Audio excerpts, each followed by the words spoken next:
Olá pessoal, hoje eu vou falar um pouquinho sobre um dos primeiros casos que eu peguei como veterinário a campo, fazendo diagnóstico sozinho, isso pós o mestrado, foi até durante ainda o doutorado, mas eu já estava independente, trabalhando dando aula e fazendo alguns atendimentos.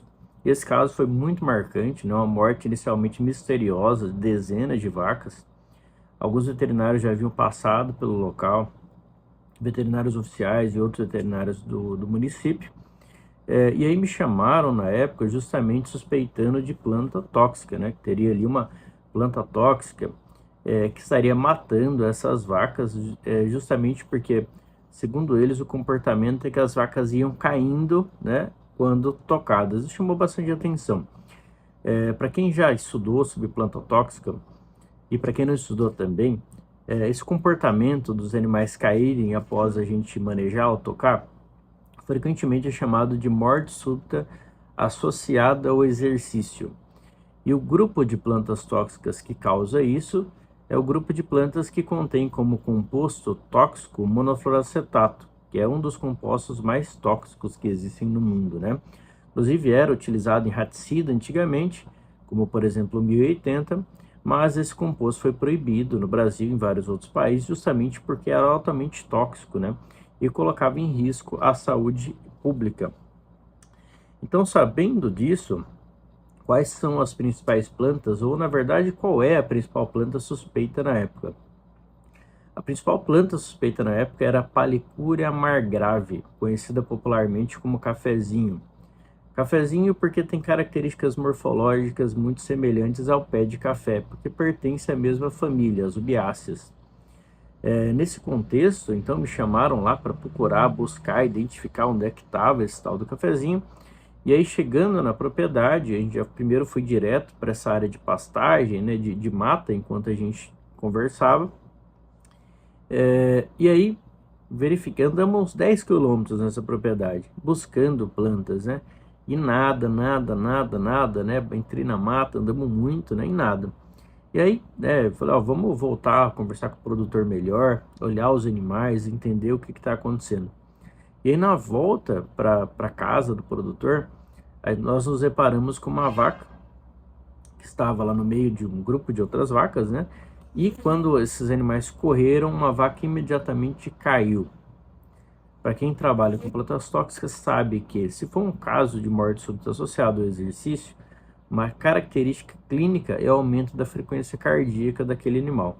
Então, imediatamente eu caí, eu corri, Tem um vídeo aí, vou gostar de deixar para vocês, estou correndo justamente para chegar nessa vaca, já com o estetoscópio na mão, para fazer a ferição cardíaca, para ver se tinha algum elemento ali, se tinha injeção de alguma planta cardiotóxica, de alguma planta que continha o monofluoracetato. E aí, para minha surpresa, quando meto o estetoscópio lá, nada, a frequência cardíaca bem baixa, até na verdade, 60, muito baixinha, para uma vaca que tinha acabado de começar a se movimentar ali com o rebanho, E eu reparo que aquela vaca está um pouco fraca, A musculatura um pouco flácida. E aquilo me chama muita atenção. Então aquilo não é morte súbita associada ao exercício. Aquilo pode ser tudo, menos isso. E aí, dialogando com o produtor, ele foi explicando, tudo que tinha ocorrido, e ele fala que algumas vacas demoravam dias para morrer, o que não é característica de planta que mata de forma súbita, de planta cardiotóxica, aguda, ou superagudo, como o que a gente acaba vendo nas intoxicações por cafezinho. E aí, conversando bastante com esse produtor e avaliando esse quadro clínico dessa vaca, que inclusive morreu, a gente fez a avaliação clínica e percebemos uma paralisia flácida de musculatura, parcial, musculatura um pouco flácida, Na necrópsia, a gente não observou lesão alguma macroscópica, fizemos histologia, que é o exame laboratorial, chamado histopatológico, e sem lesão nenhuma. E aí, conversando com esse produtor, falei, olha, a suspeita aqui é botulismo, É uma das principais suspeitas pela clínica e pelos achados ali de necrópsia e histopatologia, que é uma doença também terrível, uma toxina extremamente agressiva, a toxina botulínica.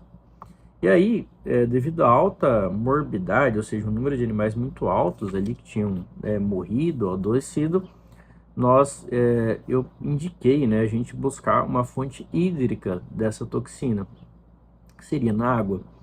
E ao rodar as águas da fazenda, nos deparamos em águas de péssima qualidade, muita matéria orgânica, né?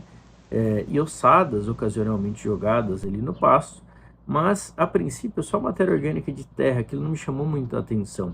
Mas eu já percebi o risco para botulismo.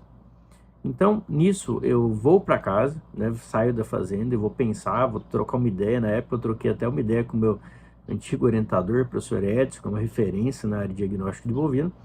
E a gente não tem que ter uma fonte de toxina botulínica ali, né, bem evidente. E foi quando, conversando com o produtor, ele confessa, né, esse caso é muito antigo, né, tem muitos anos, o produtor, agora eu tô falando disso, mas não vou identificar, obviamente. Ele confessa que algumas carcaças ele havia enterrado perto daquela fonte de água. E aquelas fontes de água, algumas eram correntes e outras não, outras eram formadas pela chuva. E quando eu peço para ele, olha, o que, que tem de carcaça realmente nessas águas, né, ou próximo dessas águas, ele fica preocupado, né? E 2 dias depois ele me devolve com um vídeo, que eu vou mostrar aí para vocês, ou foto ou vídeo, de uma carretinha cheia de carcaças. E tudo isso com contato com a água que os animais bebiam. Então, no final das contas, a gente já tinha argumento suficiente para falar de um diagnóstico de botulismo. Depois fizemos algumas análises laboratoriais e o caso ficou travado como botulismo. E o que chama muita atenção é que de intoxicação por planta, né, que é o cafezinho, para botulismo, a diferença clínica é gritante, né, patológica, né, de certa forma ali. Então, a gente tem muito hábito, né, como os produtores, né, técnicos de campo, de tentar achar que tudo é erva, né, ou tudo é cobra, né. Depois eu faço um vídeo sobre os acidentes por cobras, acidentes zoofídicos por serpente, né. Mas o fato é que botulismo é uma das doenças que mais matam bovinos no Brasil. E esse, de certa forma, erro na destinação de carcaças é o principal vilão. Antigamente era a falta de mineral, que o bicho acaba indo buscar mineral nesses ossos. Quando a gente corrige a suplementação mineral, historicamente no Brasil,